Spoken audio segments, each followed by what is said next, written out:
Hi, everybody, and welcome to today's webinar. I will get your information in the late of the webinar, late end. Little more information from Swedish Public Transport Association. We have invited Atsiri and Pranav from Padam Mobility to give us a lecture about unlocking the next level of public transport shared, on demand, and automated. I will also inform you now that this webinar will be recorded and then also published on Swedish Public Transport Association's YouTube channel. So by participating, you also give an okay to this recording. So let's start the presentation. Welcome, Atsiri and Pranav. Please be free to share your presentation.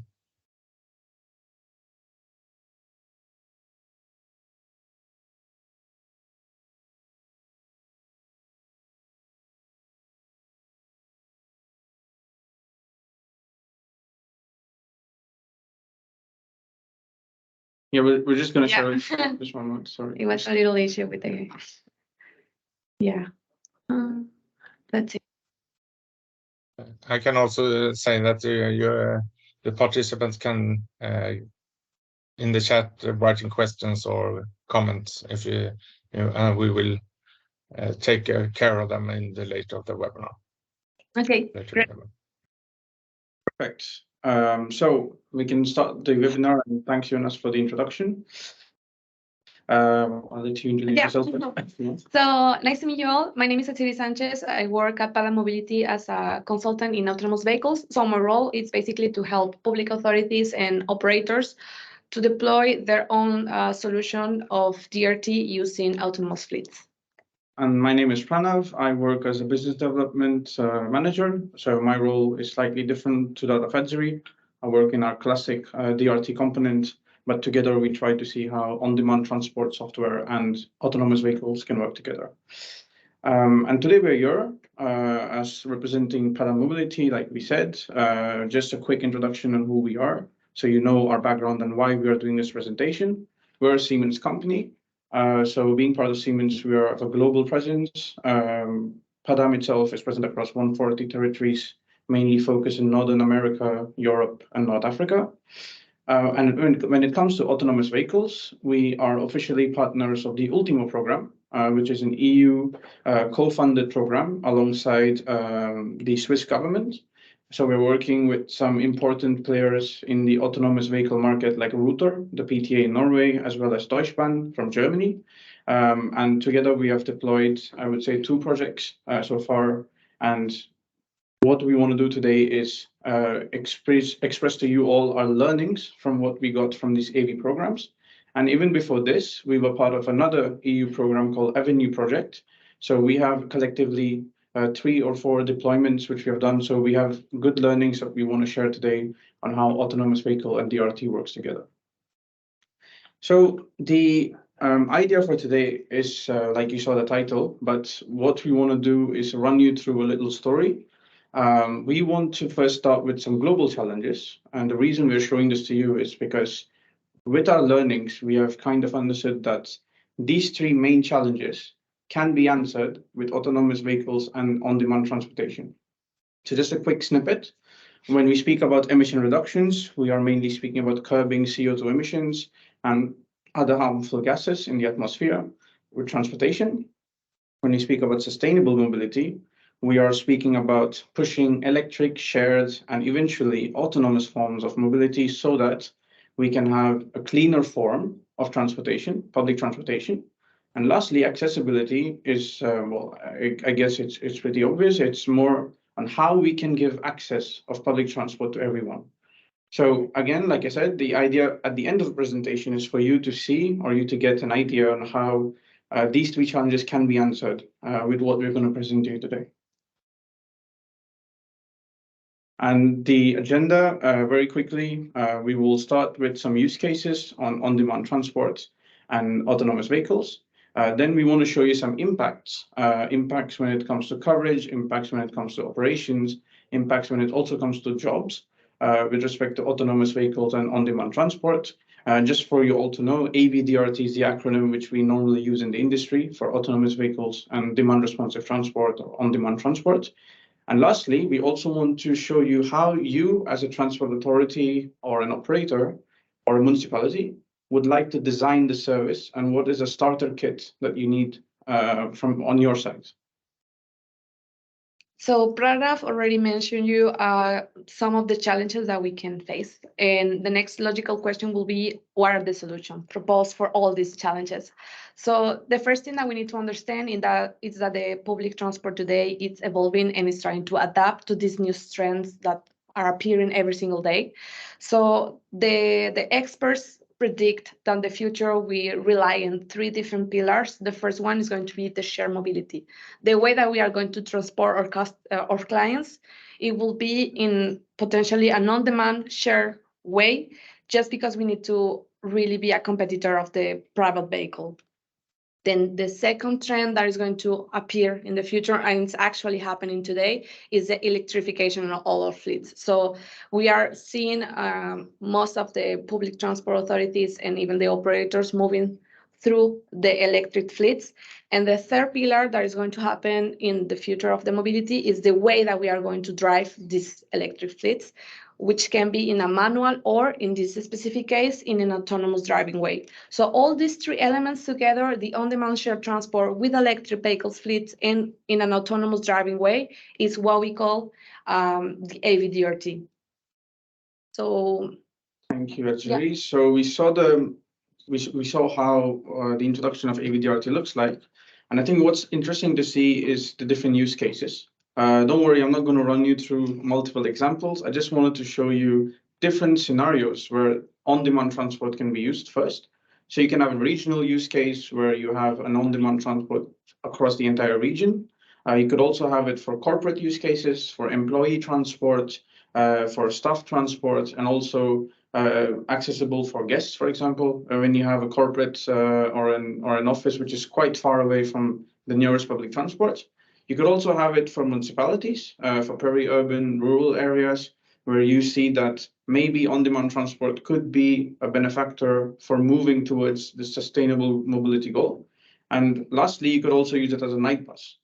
This is something we see also quite often and coming up again, where the public transport works really well during the peak hours and during the normal working hours.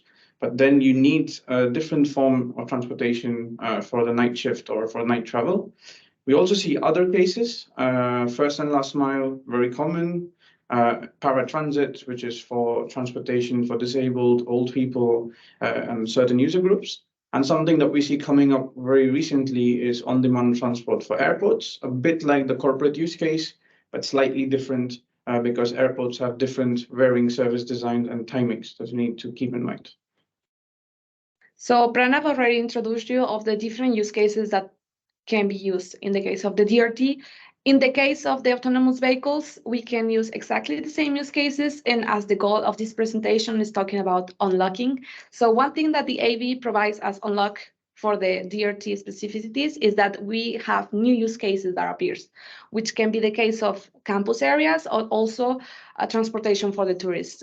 And what I wanted to share with this slide is, first of all, as you can see, different colors in the map. This is all the countries around the world that have decided to use AVs in their public roads. So this is to show you that this is a worldwide trend. This is not something that's only happening in Europe, but it's true that all the different countries have different approaches. For example, Europe is most focuses in the public transport, and we can see different cases, for example, in the United States, that are mostly focused on the private use of the autonomous vehicles, which is the robotaxis.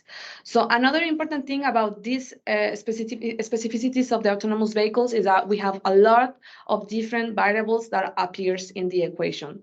So you can have different cases of traffic that can be mixed, that can be close, they can be private. You have different ways to use the autonomous vehicle. So you can use it in a fixed way, you can use it in an on-demand way. That is the case that we are going to share today. And you can have different type of shuttles with different types of sizes. So this is very important because at the end, you are going to build an offer that is really and truly adapt to your specific demand. And there is not going to be two cases that are going to be alike. So just to remind you that the different challenges that you're going to face, that can be a different configuration of these elements that can be used to help you to face them. So we already explained a little bit the big panorama, the big picture, and the next question will be what is going to happen for me in my daily operation, in my daily life as a PTO, PTA, if I decide to deploy this kind of services in my territory. So the first thing that we are going to notice is that we are going to increase in coverage. So the DRT, the way that it works, it helps in any case to increase the level of accessibility for the users in your territory and also to really adapt to the low population density. So again, the goal of this presentation is talking about how we can unlock, and AV provide a larger coverage in space and in time. So you will have longer service hours because the vehicle is not going to get tired, and you can have larger services areas because at the end, with the same amount of drivers that you have today, you can have more vehicles because that's the idea with the AVDRT. And another thing, we already spoke about the drivers, and there is a lot of question about what is going to happen with the jobs. And one thing that we need to understand today is that we have a lack of drivers. And this is something that is going to be even worse in the future. The predictions are not very optimistic about it. So we need to be prepared for that. We need to offer and we need to guarantee a good quality of service if we want the people to move to the public transport and not keep in the vehicles. So keeping that in mind, we need to have different solutions for this eventual future that is going to arrive. And one thing that we need to understand also is that the driver itself, it makes a lot of things besides only drive. So the driver is someone that support the clients, that teach them when they don't have any idea of how the service works, and they also work as monitor. And the only action that requires the driver to be inside the vehicle is the driving part. So if we can delegate this action to a machine with an autonomous driving system, at the end, these different actions can be done by the distance from this driver that will become actually an operator, a supervisor. I mean, at the end, this is not the loss of a jobs, it's an evolution on an adaptation. There's new cases that are going to appear. So what we want to say to you today is that the objective, it will be always to optimize the resources that you already have. It will be never to replace the human being. Thanks, Adzuri. And that brings me to a nice relation with the previous point, because we spoke about optimizations. And one thing when it comes to optimization is when you want to optimize your costs. So I'll again run you through a lot of these pictures. I'll start from the left, which is quite interesting. So in Paris, for those who don't know, we have 2 metro lines that run autonomously. Run in very high speed, very efficient, and actually, frankly, super amazing. I'm a big fan of them. And this picture that you see on the top left with Metro 1, I'm not sure if I can scribble my screen. I mean, this one, that's actually what you would call in railways an RBC or a NOC from a perspective of Metro. And that's how it looks like, because it's completely autonomous. You have one person with multiple screens, or more than one person, of course, but dealing with multiple screens, able to see the entire Metro 1 across the greater Paris region, ensuring that there's no breakdowns. Similarly, if we can think about this on how this would look from an AV-DRT context. So Adzuri showed you in the previous slide how we have a different role for drivers. What they will be is more supervisors. So the second picture is an actual picture from a deployment in Geneva, if I'm correct. Yeah. And that's what the supervisor is doing. She's able to monitor multiple autonomous vehicles running around the Geneva for the Geneva project, which is part of Ultimo. And she has a slightly different role. She's able to supervise not just one, but I think about 4 to 5 vehicles on her own. And that's where this invisible efficiency comes in. But second thing, which we also obviously need to speak about efficiency, is the vehicle on the road. So DRT buses are often small, like you may know, they cover a certain amount of area with smaller buses. But what's also very important with the software part is they only operate when there is demand, and hence you have very less dead mileage and empty kilometers. So the bottom picture, which you see, which is called Ligne via Vélizy, it's in French, sorry for that, but that's because it's an actual picture from an actual shift, which is going on in an AVDRT project in the Greater Paris region. That's a shift, and what I mean to say that is those little gray boxes you see are the actual bookings. And when there is bookings below each other, the AV is actually able to group passengers, so have more than one booking at the same time in the vehicle. So what we can learn from this is you don't have the bus running across the whole shift. It only operates when there is bookings. And this way you kind of optimize on your costs. So we already showed you different examples, but what is happening on real life at the end? What is the real impact? And that's why we decided to show you some AVDRT services that are already deployed around, in this case, Europe. So in the first example, that is the one that is on the left side, we have a case that is happening in Sweden. So when we wanted to share with this specific case, it's regarding the jobs. So as you can see, there are different types of shuttles. So we wanted to share to you today that there is not a future that is going to be 100% of something. It's always going to be mixed. It's going to be mixed in the manufacturers that are going to be in the area, and it's going to be also mixed in between autonomous vehicles running with also vehicles with a driver. So this is something very important to keep in mind. From the picture in the middle, which is the project that we shared before with Geneva, which is part of the Ultimo project, we wanted to share to you the part of the coverage. Again, today we are in a private closed area, which is a hospital campus. But the future will be to expand this area, to go to the train stations, to go to the residential areas, to achieve also to have 50 vehicles inside this service area. So at the end, you can see that the goal is to also cover bigger and bigger and to provide accessibility to everyone. And something very important about this specific case is that they decided to integrate the AVDRT in their current DRT app. So in that way, the passenger doesn't feel the difference between one or another. They have access to both in the same platform instead of download different applications. And for the third example that I wanted to share to you, the right one, it's something that is going to happen in the future months. And in this specific case, it's a little bit related also to the operational cost, because in this project, we have different type of actors that are involved.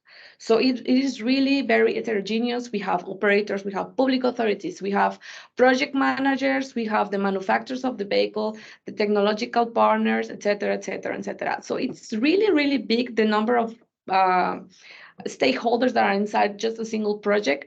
But the important thing about it is that partnership is going to be key to the success of any AVDRT deployment. And just to summarize these three projects, you can see different type of fundings. Some of them are national, some of them are European. You can see different type of integration into the public transport, some of them with their own app, some of them using the current DRT app for the AVDRT case. And you can see also different use cases with different integration into the public roads with traffic and closed traffic, with mix of closed traffic. So it's really dependent on you what you wanted to do, and you will see there is an enormous number of possibilities here. And now we share to you the different use cases that are in real life, but how can I do myself deployment of an AVDRT solution? So the first thing is that you need to understand from an AVDRT or an AV or a DRT, sorry, you need to have the preliminary studies, which is something that is divided for us in two parts. The first part is the demand. You need to understand the number of passengers that are going to require the service per day, but also the distribution, where the people wants to go, what are the points of interest for them, etc., etc. Once you have the demand, you need to start to shape your offer. So what are going to be my service hours, with what the resources I have, how it's going to be the number of vehicles that I'm going to use, or the number of seats per vehicle. This is something that you can define in the preliminary studies. And once you have all this information, you have all the specificities of a driverless system. So you need to be very careful with the use case that you want to choose. This is important for the DRT, but even more important for the AV-DRT, just because we need to be able to compete to the right enemy, which is the private car.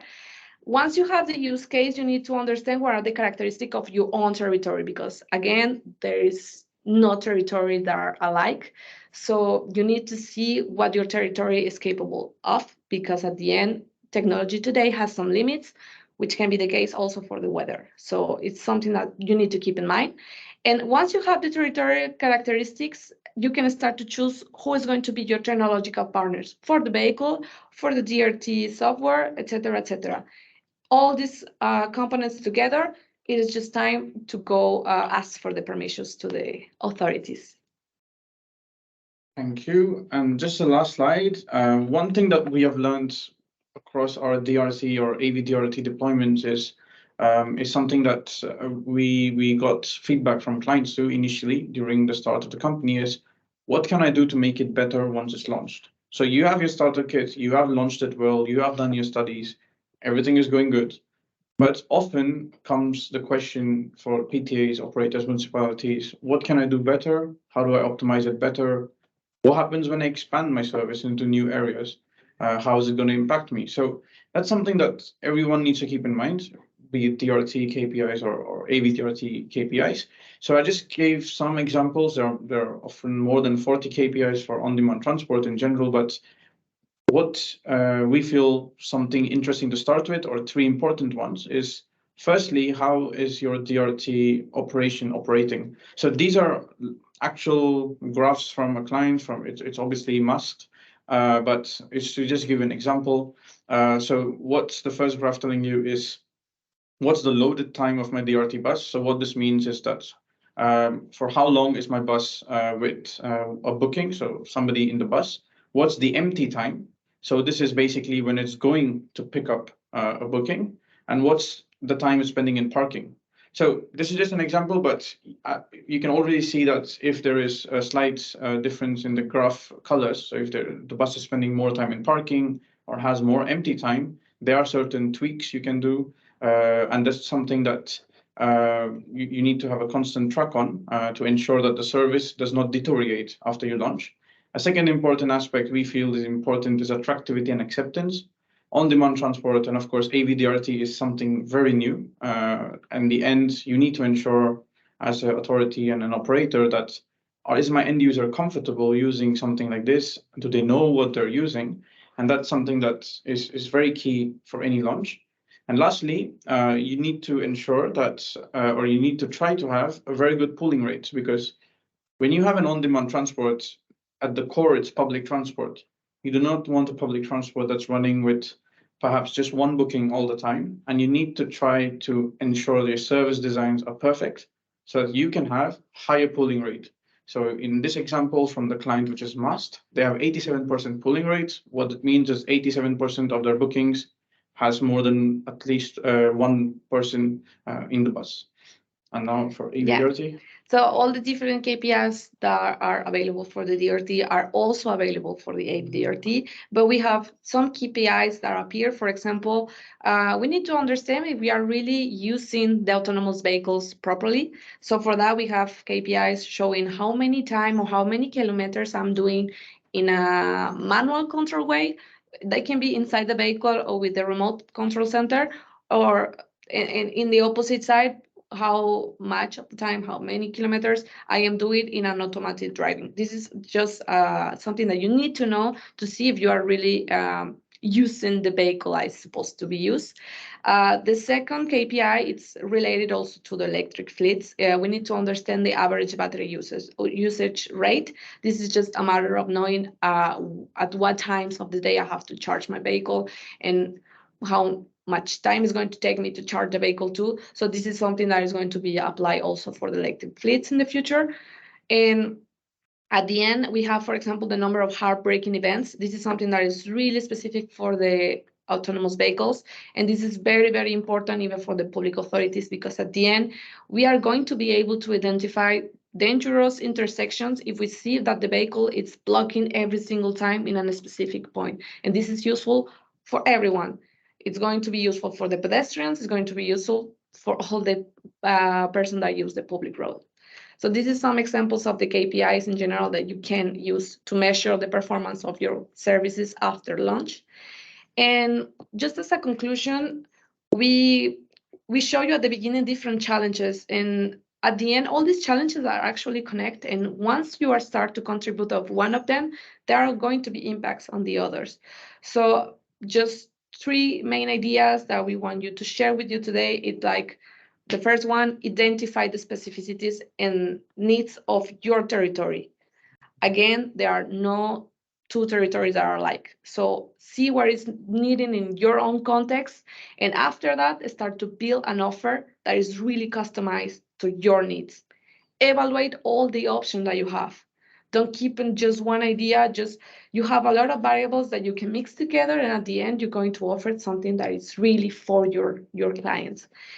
And the third idea that we want to share, and sometimes the hardest one, take the first step. And this could be just asking for help because you don't have any idea how to start. This can be also request for support to finance your project, or even just something related to how to deploy your service at the end. So don't be afraid of taking the first step. And this is the hardest one, but we invite you to do it. And with that, we conclude our presentation. Tack mycket. I hope I said it in the right way. And if you have any questions, you can ask us now or feel free to contact us. Just before I hand it over to Jonas, we will be also sending the slides to Jonas with all the sources, which we didn't want to put on the slide because it takes up a lot of space. Yeah. So you will also have information where the data comes from. Thank you. Thank you. Yes, thank you, Padam and Atsiri. Any questions from the participants? Well, I can start with the question. In society-financed DRT transports, we have much paratransit and medical transport journeys. When you automate, will have automated vehicles, how do you think about integrating with this type of transport with paratransit medical transports or scholar transports? There it might be persons with higher accessibility needs with the physical conditions or cognitive impairments. Yeah. What are your thoughts about that?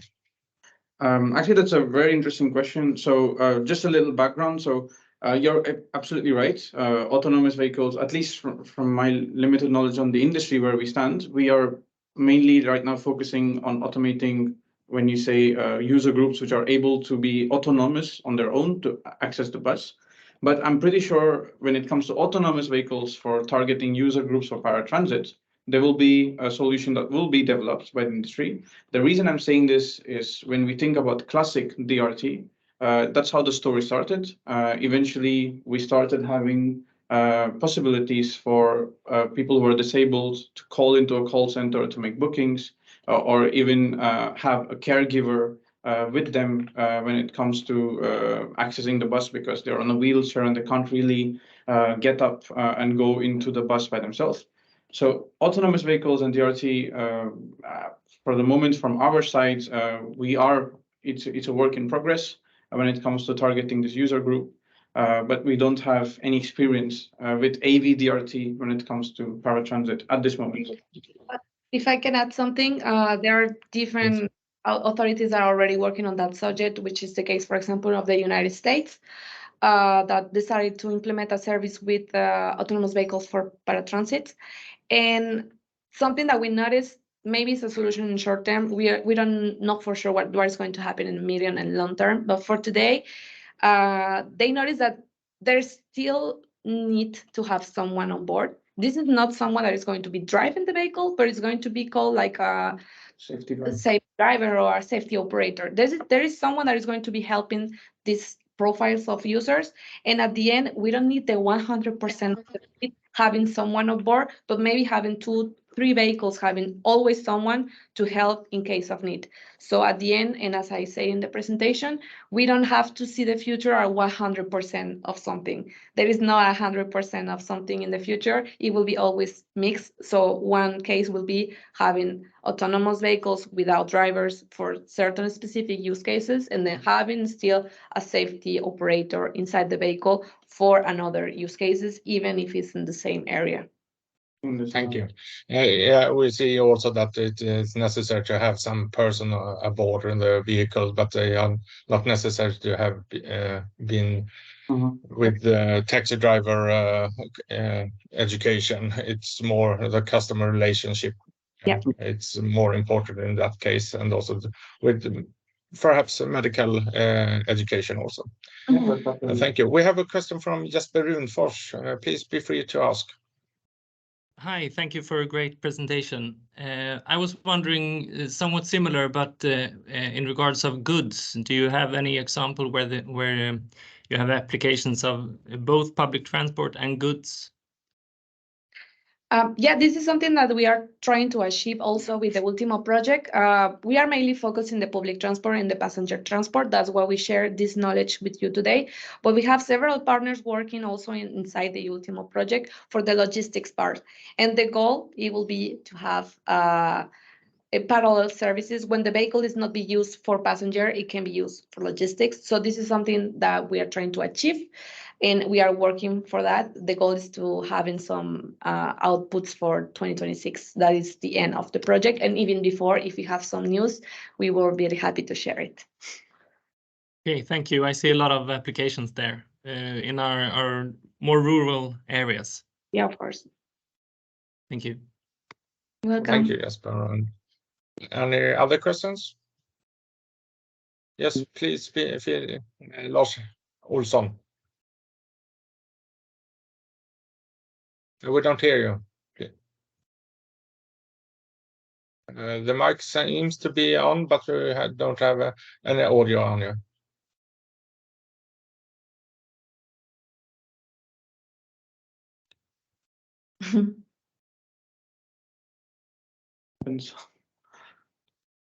Yeah. Or type the questions in the chat.